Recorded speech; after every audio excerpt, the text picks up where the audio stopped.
What's the meaning of crammed?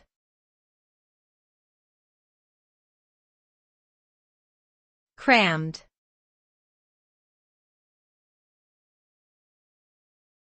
Crammed.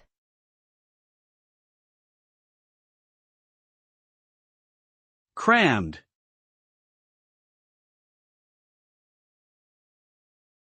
Crammed.